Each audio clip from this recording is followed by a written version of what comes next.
আমরা কর্মযোগ বইটির সাধু ভাষাকে চলিত ও সহজ ভাষায় রূপান্তর করার চেষ্টা করেছি। পাশাপাশি আমাদের অডিওগুলিকে আরও উন্নত করার জন্য নিরন্তর কাজ করে যাচ্ছি। এই পথে এগিয়ে যেতে আপনাদের সহযোগিতা ও সমর্থন আমাদের খুবই প্রয়োজন। তাই আমাদের সাথে থাকতে আমাদের চ্যানেলটি সাবস্ক্রাইব করুন এবং অবশ্যই আপনার মূল্যবান মতামত জানান, যাতে আমরা বুঝতে পারি কিভাবে আমাদের কাজকে আরও উন্নত করতে পারি। আপনাদের সকলকে আন্তরিক ধন্যবাদ। চলুন এবার শুরু করা যাক। স্বামী বিবেকানন্দ বলছেন, স্বার্থের জন্য কাজ করা মানে দাসের মতো কাজ করা। এভাবেই বোঝা যায় কোনো কর্ম স্বার্থের জন্য করা হচ্ছে কিনা।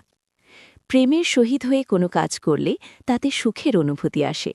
প্রেমের সাথে জড়িত এমন কোনো কাজ নেই যার ফলে শান্তি ও আনন্দ আসে না।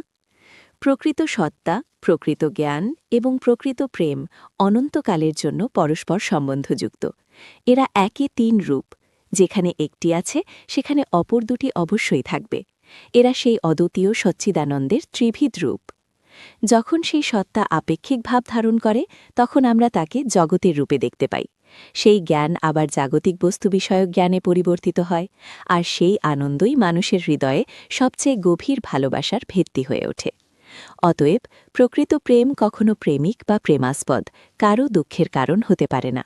ধরো, একটি পুরুষ একটি মেয়েকে ভালোবাসে।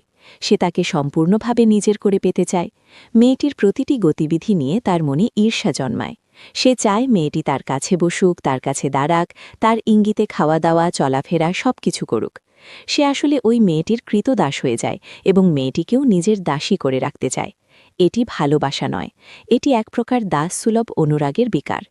ভালোবাসার মতো দেখালেও বাস্তবে এটি ভালোবাসা নয়, এটি ভালোবাসা হতে পারে না, কারণ এটি যন্ত্রণাদায়ক। যদি মেয়েটি তার ইচ্ছা অনুযায়ী কাজ না করে তবে তার কষ্ট হবে, অথচ সত্যিকারের ভালোবাসায় দুঃখের প্রতিক্রিয়া থাকে না। ভালোবাসার প্রতিক্রিয়া কেবল আনন্দ।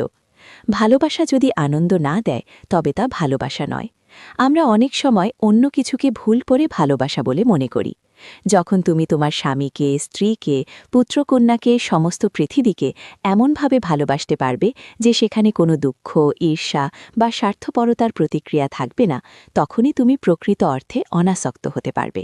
শ্রীকৃষ্ণ বলতেন, হে অর্জুন, আমাকে দেখো।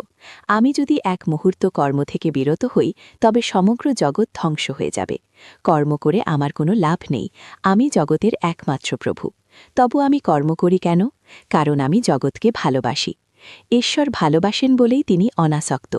প্রকৃত ভালোবাসা আমাদেরকেও অনাসক্ত করে। যেখানেই দেখবে পার্থিব বস্তুর প্রতি